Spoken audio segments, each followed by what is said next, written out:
We're doing a flight this morning from runway 07 at Lanseria Airport, and we're flying for a RNAV approach to the Wonderboom Airport northeast of Lanseria.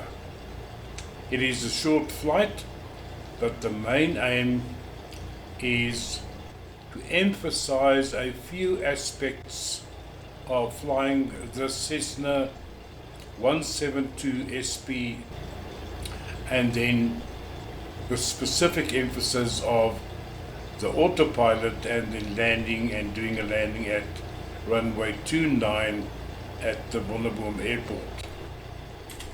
I have set up my tablet, Avitab.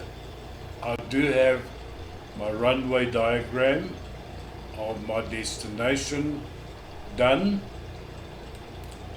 and then I do have my Jefferson RNAV GNSS runway 29 for Wonderboom Airport, as well as the heights required to be at specific points during the RNAV approach.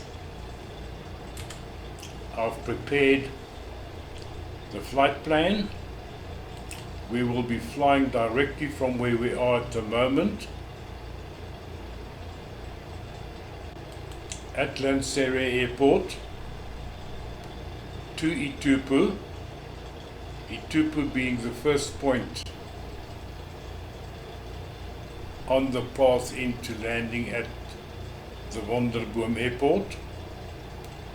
The first point there will be 2 Tango 1 at Wonderboom, and the second point there will be 2 Foxtrot 1 at the Wonderboom Airport.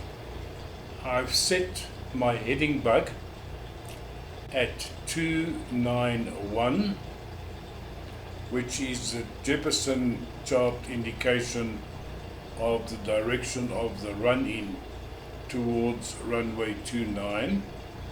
I've also set 112.20, which is the VOR at the destination airport, as standby should anything go wrong during the flight with other navigation equipment.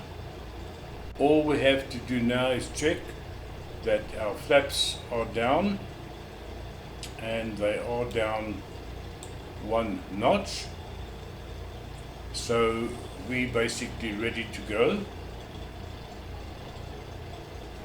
What is important about the Cessna 172 is that as a result of engine torque and as a result of prop wash on mainly the tail fin, the aircraft tends to veer left when applying power, which means when accelerating on the runway we should apply right hand rudder to keep the aircraft steady on the center line. Brakes, release, loop power, slight right rudder, and as I increase power I will increase the right rudder to stay on the center line.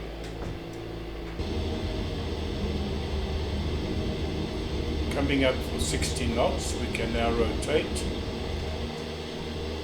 One should not over rotate because of the fact that you can bleed off speed very easily, which could be dangerous. And I think we're stable now. Pick up the flaps, the nose dropping slightly in anticipation to pick up the nose slightly. The only reason why the aircraft was going in the wrong direction initially was to line up with the magenta line going to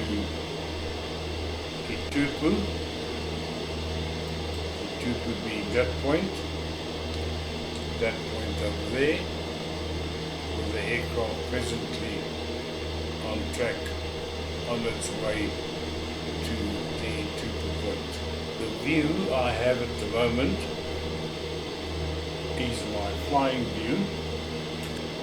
I like to fly in this mode so that I can see most of the instruments, but being curious, I'll normally fly on my takeoff or landing view to see a bit more of my environment. Towards the north, we have the mountains and some cloud. Visibility looks good. And towards the south, also relatively good visibility with cloud. In anticipation, I normally look at my map.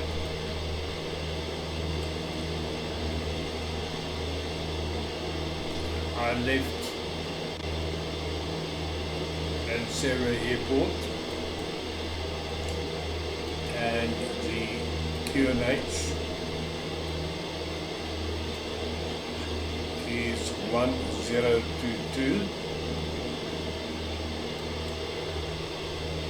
and I would just like to check that I've actually got 1022 set in order to make the heights accurate.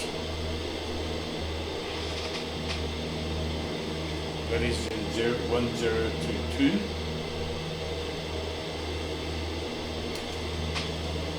And we have planned this flight to the Wonderboom Airport at 9,000 feet.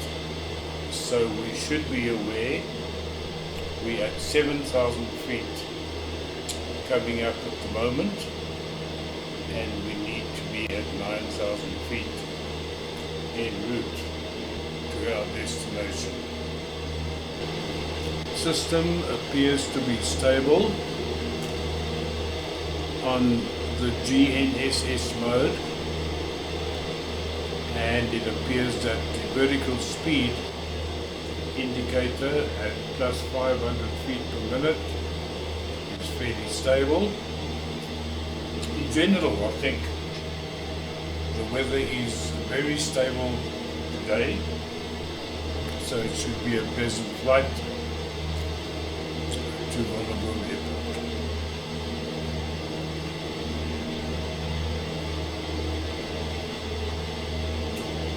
Maybe just something that I picked up during experiencing the X-Plane 12 simulator is that this panel is the AutoPilot panel, and it does not have any AutoPilot button. Therefore, if you press nav twice, it'll be in the AutoPilot mode in the GNSS mode.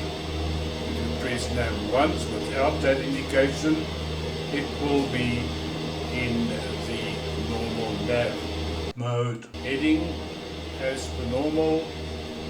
Approach, especially with ILSs, you can reverse whatever you have planned. You've got altitude hold linked to a glide slope if you press it twice, and then you've got the normal vertical speed indicator in either positive or negative, and you rotate, increase and decrease that by means of this knob. Then the other nice feature about X-Plane 530 instrument is your VNAV, which is not a active VNAV system as we know it, but this is a calculating tool, and As I am increasing in height, and we are now closing up onto the 9,000 foot planned transit level. I think let's wait for a moment until we get there, settle the altitude, and then do the planning on the RNAV calculator. Coming up for 9,000 feet, and exactly 9,000 feet, let's press the Alt button. You will see that the rate of climb will decrease from 500 because I overshot slightly at the 9,000 foot level. It'll come down a bit, it'll stabilize at the exact point where I pressed the Alt button. So we're now at 9,000 feet. All we have to watch now would be the speed, because climbing, the speed tends to be lower than cruising at the same throttle setting. So let's watch the speed to not exceed the speed beyond this green level. Obviously maximum 160, but I would prefer us flying in the top part of the green arc if we do get there. On this map you can see that we have to be at Ituku at 9,000 feet, and then we have to be at this point, which is the first point of the RNAV approach at 6,600 feet. There we are at the Whiskey Bravo to Tango 1 point, which is that one, and that height would be 6,600 feet. I would, however, like to be at Ituku at that height, at 6,600 feet, so that I have time to play with it and probably for a good landing. So let's go ahead, do this planning, push for the cursor. Now let's set 6,600 feet by rolling mouse. Carry on with the cursor. I would like to be at that height, exactly over the planned point, which I will be indicating to you now. So move the cursor, set the point, and that will be Ituku.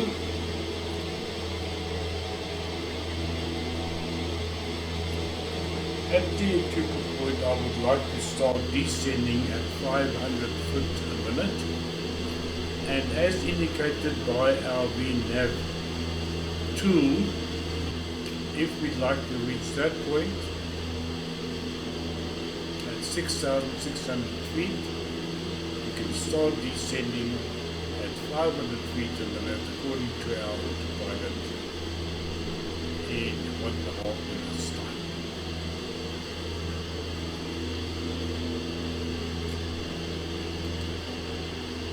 Back to our map. Good. It says we should start to be descending.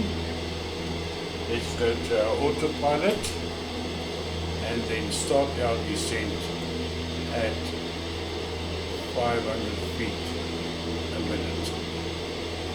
We can double check and see that the BSI is actually going to minus 500 feet, and that our altimeter is actually starting to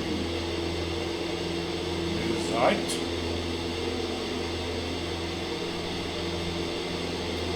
And even though we're descending, it appears that the speed still remains within our limits. We could, this is a very short flight, but we could use our mixture and throttle. The throttle I'd like to bring down to 2,600 revs per minute.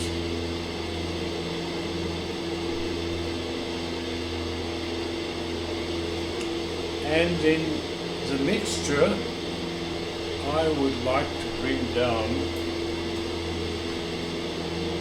by decreasing it. I am now decreasing the mixture. I'm bringing it down to 10 gallons an hour. Look at the exhaust gas temperature increasing. I can even go a bit lower. It still looks good. And if I can settle at about 9 gallons an hour with the exhaust gas temperature not too high, I think that the setting is quite good for a short flight like this.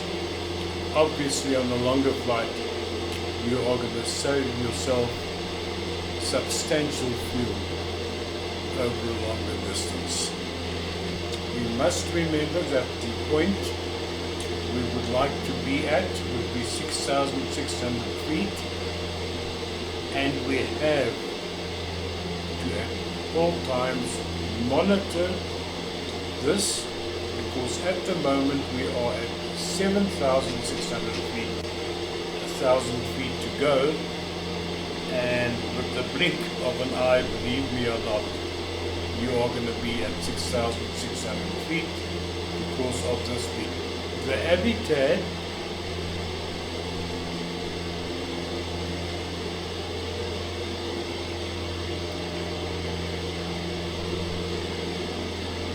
can work without being a subscriber to Navigraph, although it does have limited capabilities.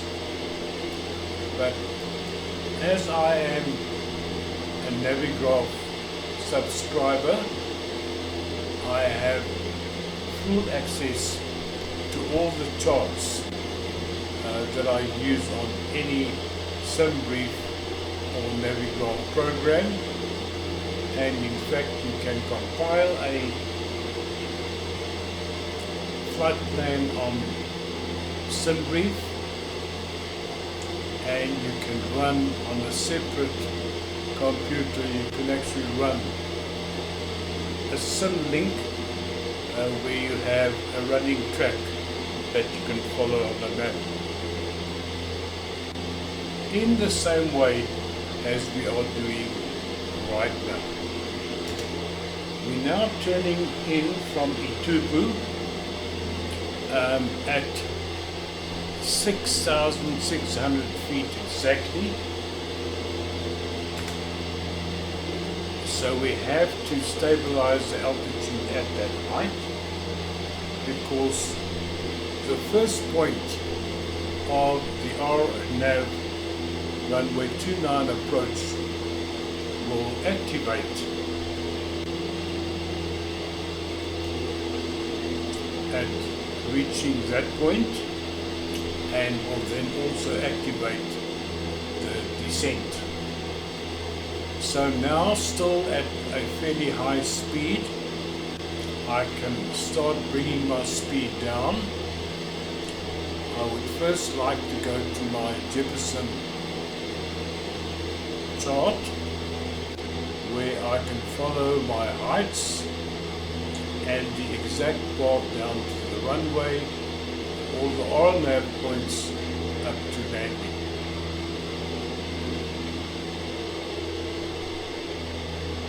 I think that the Avitab is a great convenience in X-Plane 12.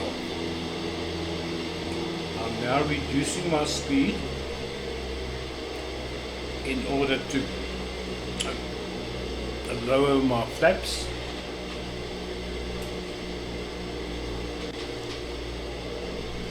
Your flaps can be lowered from 110 for the first notch. There we're going one notch down. Watch the speed. I can increase my throttle slightly again to remain above 70. To remain above 70, my throttle can even go a bit higher, and I can come down another notch with the flap.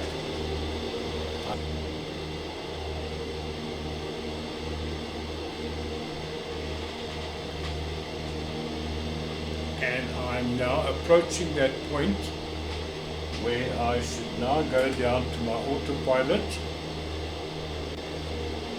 and activate approach and activate altitude by double clicking on it. So another click and it'll bring in my glide slope. So that is the way the autopilot will be armed for an RNAV approach. You would have seen at this stage that this has gone over from the TERM mode to LNAV plus V, meaning direction and vertical navigation. Getting back here, we can see that the glide path has already kicked in. Started running down from 6,600 feet the moment I armed the autopilot with approach, and the moment I armed the altitude button for a second time with a glide slope. Obviously altitude disappearing, meaning that the glide slope is now fully active.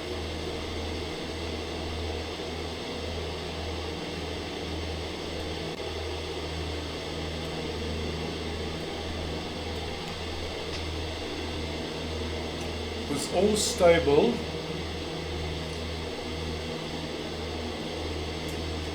I still have to bring my flaps one notch down, decrease my speed to about 80 knots. There we are at 80 knots, and I can then now get my flaps down to full flap.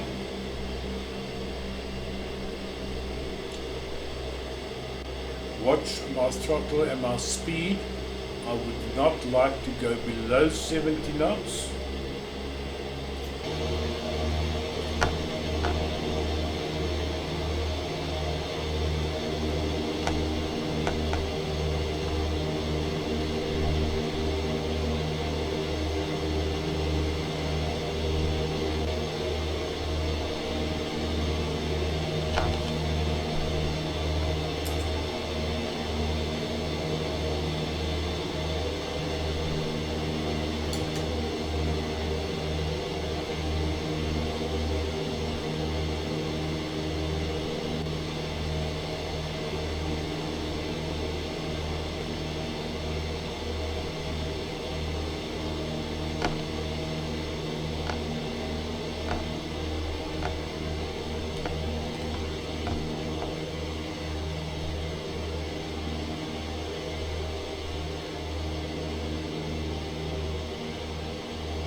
And according to the visual slope indicators on the airfield, we have 2 red and 2 white, so that all appears to be fine.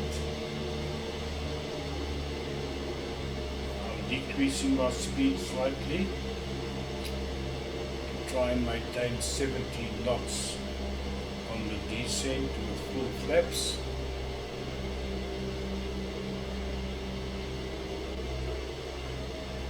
It appears that I'm slightly low.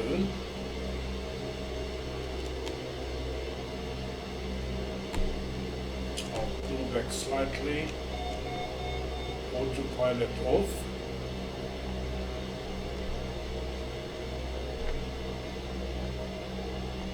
Centerline fine, speed just over 60 knots at this height, I think should suffice, and I'm now closing my throttle and landing.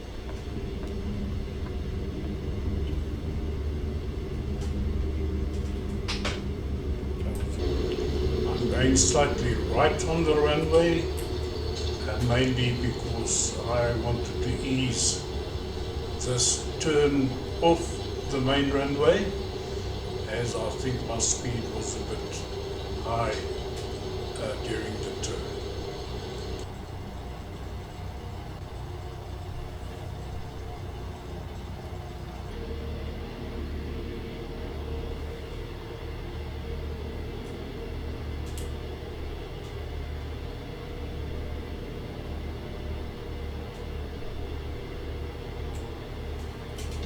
And that concludes the flight for the day. I hope you enjoyed the flight, and we'll see you soon again. Thank you.